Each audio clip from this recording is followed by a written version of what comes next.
back to Shaving with Fuzzy. I'm Fuzzy. How y'all? Very early on a Wednesday morning. It's like 02:15. And what's Fuzzy up at 02:15? Because Fuzzy's a night person. And since I quit the second job, since I resigned from the second job, I'm a night person. And that's what I do mostly is work nights, and that's where I'm comfortable. And I woke up with this pounding headache and realized I hadn't had a cup of coffee in a couple of days. So about the only thing I'm addicted to is coffee, apparently. I can go without cigars for however long. I don't get cravings. I always said if I ever did, I'd quit smoking cigars, but it doesn't happen. I mean, I can smoke a couple cigars a week, whatever. Have a week where I'm hunting or fishing and smoke 5 or 6 a week. Next 2 weeks, I may not have any, and it doesn't hurt anything. But coffee, after a couple of days, I get this pounding headache. So I had tried laying down, and I woke up with this pounding headache. So I'm on my second cup of coffee, and it is going away. It's great. It's really a dull thing in the back now, so that's going to work. And I got to thinking, well, what do you do if it's 2:15 in the morning, and you hadn't shaved in a couple of days because you've been off the last couple of days? Because I actually get a short week this week since I'm not working 2 jobs. I will be going back to doing some part-time work, doing something else. More about that in another video, not this one. Oh, while I'm thinking about it, I've been remiss. Miss Susie, how you doing? Hadn't said hello in a while. Good morning to you. Hadn't said hello to Miss Susie in a while. But anyway, and hello to everybody else. You call one person by name and everybody goes, well, he didn't say hello to me by name. He must not like me. Yeah, probably true. Anyway, we're going to use Modern Williams today. So I've got my Modern Williams mug. If I'd have had the vintage stuff out, I'd have used the mug from Super Dave. Dave in Kentucky. How many people remember Super Dave? If I make a Super Dave joke, I wonder how many people would actually get it. But anyway, so you may remember, we're going to go ahead and get moving on in the show. So we're going to do Modern Williams for Williams Wednesday. We're using my old VDH brush, and there's a reason, as you'll see in a few minutes, while I'm using the VDH. I've had this brush a while, you can tell. And you know what a really old VDH brush looks like? I have here a Surrey brush that was my granddad's, and this was, before it was VDH. And I don't know exactly how old this brush is. I don't know when they stopped making Surreys. I know Granddad had this brush a long time. Granddad's passed away 12 years ago now. So I'm 52. Yeah, 12 years ago he passed away, and there's no telling how long he had it before that. Thanks again to my uncle for getting this to me. But anyway, that's what a really old one looks like, and that's what one that's, probably, I don't remember when I started shaving with this one, but it's 10, 12, 15 years old, something like that. But anyway, so we're going to use that today, and I say, well, we're going to go ahead and make it a signature shave. We're going to use sort of a signature shave. Okay, so we're going to use the ice blue, but for a razor, instead of using a 1912, we're going to use a featherweight, and there's a reason for that also, and I'll get to that in just a minute.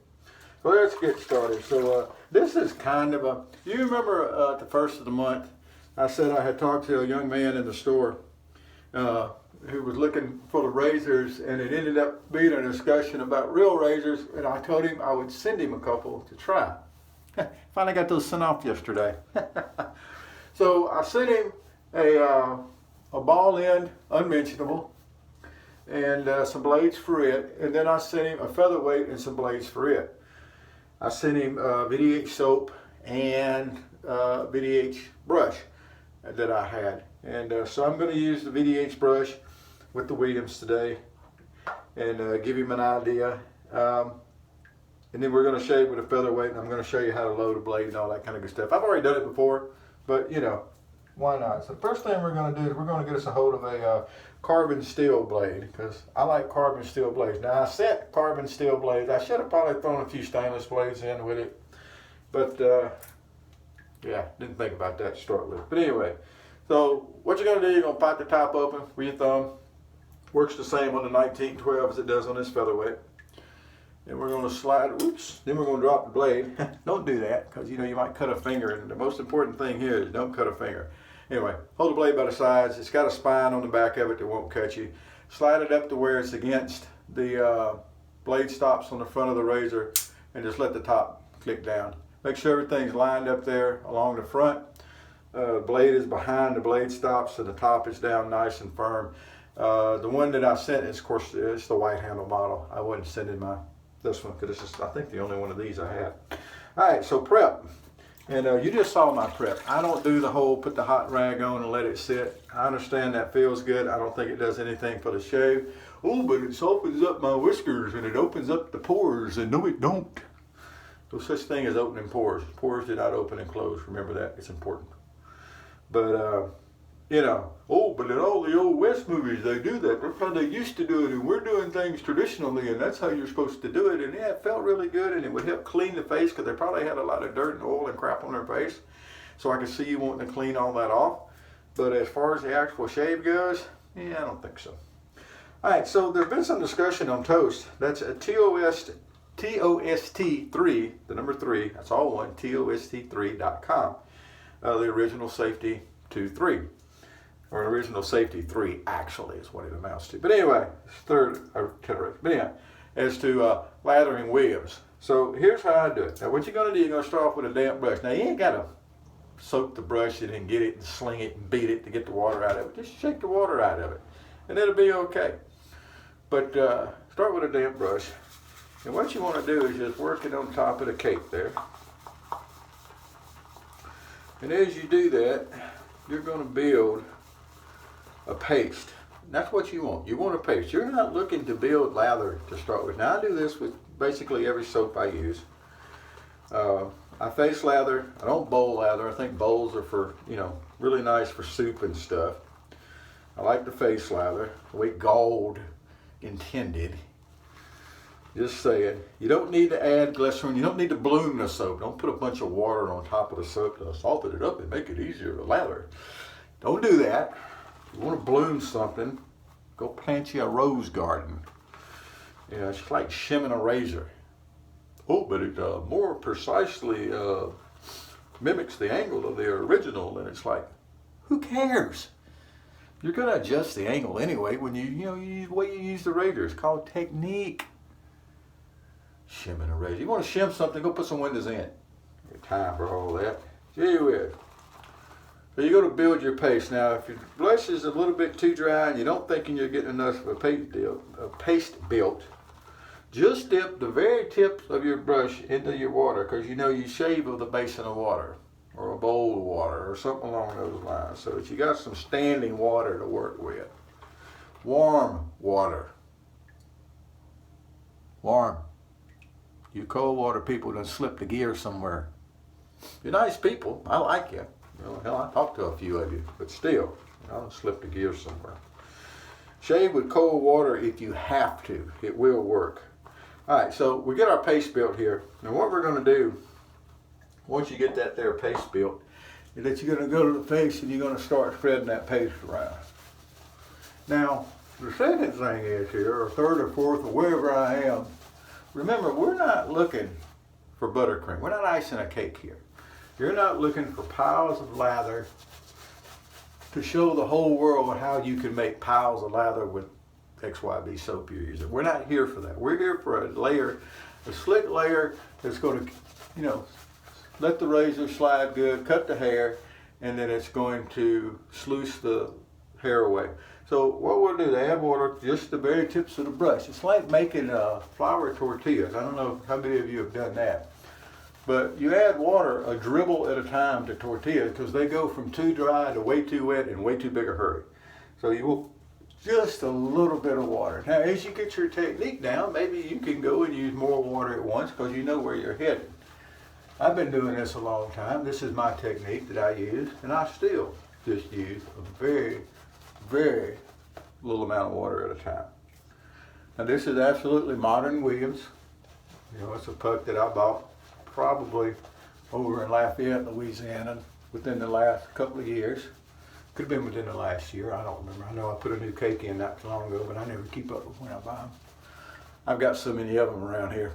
I can never buy another drop of soap and shave the rest of my life and probably give it away to shave somebody else's life. So anyway, we're going to add a little bit more water. Now remember, don't add too much water. I think that's one thing that people try to do. I've always read people talk about, well, you throw a bunch of water in the weeds and you beat it like a rented mule. Don't do that. Don't do that at all. Now this is, 2 or 3 days of growth. Let's see, this is Wednesday morning. I shaved on Sunday afternoon before I went in to work for Sunday evening. Worked at 7, and so actually I worked at 3:30, so I shaved about probably 2 o'clock Sunday afternoon. So this is 2 in the morning, probably 2:30 in the morning now on Wednesday. So, do the math. So it's a nice little growth. Oh, but the featherweight's so mild. Yes, it is. It's a milder razor. That doesn't mean it won't shave. Again, technique. Now the young gentleman that I sent the razor to has a light beard. He doesn't have a heavy beard. And I think the featherweight would do great for him to start with, and then, he can go up. The bald end, unmentionable thingy also, I think, would do really great for him. So anyway, remember, when you're shaving with a single edge, and this is for the young gentleman, your angle is going to be pretty much angled ahead. Pretty much run it flat. With the two-sided thingy, you're going to have to learn angle. And the important thing that you're doing when you first start down in this is you're learning pressure and angle. And more precisely, shallow angle, very light pressure. You basically want to let the razor do the work. Now I love it when people talk about, well, you don't use any pressure. Maybe you use negative pressure. It's like, no, I don't think that's a very accurate way to describe it. But you definitely use light pressure and a shallow angle. And the learning technique means that you're learning to consistently keep that good angle and pressure together throughout the shave and throughout all the different angles on your face. Another good thing to do is learn which way your beard grows. And that way if you're shaving with the grain, which is a good way. Most people on their first pass, it's with the grain. Then they go across the grain, and some of the people that have certain mental defects then go against the grain. I don't go against the grain. I think it's a good way to cause irritation. And, it's not necessary. You can do it. You can get what they call a BBS shave, baby butt smooth, and in a couple of hours, it's right back to feeling like sandpaper. So why entertain all the chances of irritation and everything, or you having a heavy-handed or a bad shave or a little slipping technique, and then you end up having to deal with that? Why bother? No real need in my book. So this is what it looked like after one pass. Looks really nice. Looks like I somehow or the other right under here, I didn't get very good at all. I was sitting there talking instead of shaving, huh? That's okay though. That's what the second pass is going to do, is go back and finish cleaning things up. So on our second pass, we're going to go across the grain. And we use even a lighter round of soap. And how much soap do you load in a brush to start with? You have to learn as you go. If you're going and you're doing your second pass and you decide you don't have enough brush in the soap, I can promise you there is no law, even in the great state of Texas, the Free Republic of Texas, there is no law that says that you can't go back to the cake and make a few more swirls on top of your cake and pick up some more soap if you need it. It is allowed. It's not a shameful thing, although some people would try, I make sure I got enough to start with. I got enough lather in my brush, to shave a rhinoceros. Not sure why you want to shave a rhinoceros, but hey, that's your thing. I'm pretty easy to get along with. Alrighty. Headache is definitely walking away, and I'm so happy for it. Wow. It's amazing you can get addicted to something like coffee. Of course, it's the caffeine. And but I do drink a lot of coffee, working nights. But anyway, I don't know. I always said I would quit the cigars and pipes if I got addicted, but I never said that about coffee, and there's a reason. I have no intention of quitting coffee. All right, so we're going across the grain, as you'll notice. Skin stretching is important. Learn how to pull your skin tight, where you can, have a nice flat surface. If you're having problems shaving on your jawline, remember you can always pull the skin up. As you get older, that gets easier. Don't ask me how I know. And we're going to come across under here. Now, I do a 3-pass shave. Unless I'm using an open blade, then I do a 2-pass shave. I haven't seen the purpose of doing a 3-pass shave on an open blade. Anyway, so our third shave is more or less with the grain, or just kind of going whatever direction along to do a cleanup.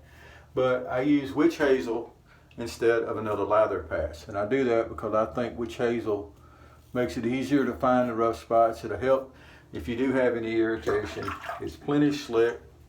It's just something I started doing at one time, and it's something I recommend. So what I do is I go ahead and wash the soap off. Now you'll notice that this is not just slapping on canned goo with a plastic cart garbage razor, putting a bunch of pressure on, ripping the beard off, going about your business. This is a technique and a routine that you get into. And believe me, when you get into the routine, it is just an awesome thing to have your shave time in your routine. And if you stay in this long enough and get into open blade shaving, it is even more awesome for your routine, in my opinion. If I wasn't just hooked on single edge razors so much, single edge and injectors, if I just didn't get hooked on that early and was still hooked on it, I'd be an open blade shaver almost exclusively. I just love open blade shaving. But anyway, so there we go. That's what we end up with after 2 passes, which is very nice. We got cleaned up under that jawline where we didn't do a good job to start with. And right up there. Although if I wouldn't have told you I didn't do a good job, you wouldn't have known. So we're going to get a little witch hazel going here. I keep mine in a little light bulb bottle. And you don't have to go buy the expensive witch hazel, by the way. Just whatever your store brand, Dickinson's or Swan or Equate or whatever your store brand witch hazel is. It's just absolutely fine. All right, we're going to come along on our touch-up pass here. Get all out of this jawline really nice. And you'll learn as you go along where your trouble areas are, where you need to go back over. And a lot of times, we could do without the touch-up pass. Really, nobody's going to notice. Remember, nobody's going to walk up to your face and start touching your face to see how good your shave is. Well, not more than once anyway. And so if it's a good shave to you, it's a good shave. And that's important to remember when you start. Don't go over your face 15 times trying to get every last little hair to start with. You're just going to give yourself irritation, and it's not any fun. If it looks presentable, it is presentable. You may still feel a little sandpapery and stuff like that, because like I said, we're not going for baby butt smooth. That's not what we're looking for. High quality, dang fine shave, DFS, we're good to roll. Sometimes not even that much, depending on what we're going to do. But anyway, this morning is a very high quality, dang fine shave. Everything nice and smooth, cleaned up in front of the ears, really nice. Got the old sideburns there are about equal, close enough. I even trimmed the goatee up a little while ago. And splash on your favorite aftershave. Now, I don't know what young guys these days are using for aftershave, because I'm an old guy. I like the old stuff. This is Aqua Velva Ice Blue. I know y'all are the younger ladies that I work around. Some of them will occasionally comment that I always smell good. I think that's a good thing. Of course, all the older ladies like the odor scents, so you know that's going to happen. But even the younger ladies, a lot of times seem to like the odor scents. But even Walmart sells this Gillette series, and I'm not a big fan of Gillette anymore for several reasons. I bought this before I became not a big fan of Gillette, but anyway, the Cool Wave is not bad to me for modern stuff. And then there's Adidas Pulse that I think is also nice. It's a more modern one, but it's got the old feel to it, and I like that one also, although I'm out of it right now. So anyway, there we go. So I have been back over at Toastmore. There is a very nice, very, very, very nice giveaway going on. We call it a PIF, pay forward, at Toast that Dave in Kentucky is putting on. He's got beautiful, beautiful razor that, it's one of the Auto Strop A models, and I believe it's an A1. But anyway, it's a beautiful razor, it'd be great to have. I've got my name in on it. Everybody's got their name in on it there. But the thing is, you need to be into Toast, and you need to be actively posting to get in on it. So come over and join us if you think you'd like the single edge shaving, injector shaving. If you just want to find out about it, see what it's all about. You've been watching a few videos and it looks interesting, but you want to see what's going on, come over and see us. We're a nice bunch of guys. We have a member now that is starting to, he's talking about doing a shave of the day review throughout the month to show what people are shaving with. And he's going to make those pictures where as guests you can log in. Right now when you log in as a guest you can't see pictures. That's pretty common on sites. But you can upload pictures from a third party posting site, and then as a guest you can see the pictures and see what we're using and see the combinations and see how pretty things are and keep up with what's going on. But it's a whole lot better if you're a member than a guest. If you do go to sign up and you get rejected, we're really worried about spam because we had a lot of problems with it, so we're a little tough on new registrations sometimes. If you do end up having that problem and you do get rejected, send me a message, let me know, hey, this was me and I got rejected, and I'll get it around, and next time you'll get in without any problems. And if you do have a funky sounding email or you do have a funky sounding screen name that you think may give you problems, give me a heads up to start with, and we'll roll that on in. Alright, well, this has been a long-winded video, but it ended up being an exceptional shave for Williams Wednesday. And there you go. Remember, Williams ain't what they say it is. You know, if you're new to this, you may not understand the whole Williams thing. Williams is a soap that's been made since 1840. Been reformulated over the years. The old formulas are considered better because they're tallow first. The newer formulas, the tallow is not the first ingredient, and people say they're hard and they don't make good lather, and you can't use them, and they're garbage and they're cheap. And people, a lot of times, if you put a cheap price on something, they don't like it. And but in our world, cheap is not always bad, especially in Fuzzy's world, because Fuzzy's cheap is all get out. So anyway, the whole thing about Williams is, as you see, it works just fine when you have good technique. But too often, people want technology to compensate for their lack of technique. They don't think they should have to learn how to do something properly. And well, I could use this over here and I don't have to worry about that. Okay, that's great. So you're missing out on something that's great and cheap, and that you can buy local in most places for something else. But anyway, there you go. That's my rant for this morning. All right, y'all have a great day. I'm gonna get out of here, but actually I probably got rid of this headache. I can probably actually take a nap. So we're gonna see about that. I always sleep better once I have a little bit of a good scent on anyway. Y'all have a great day. Whoever you are, wherever you are, whatever you're doing, your package is in the mail, by the way. Finally. Only took me 3 weeks. Okay, a little over 3 weeks. It's all right. Whoever you are, whatever you're doing, wherever you are, happy shaves to you.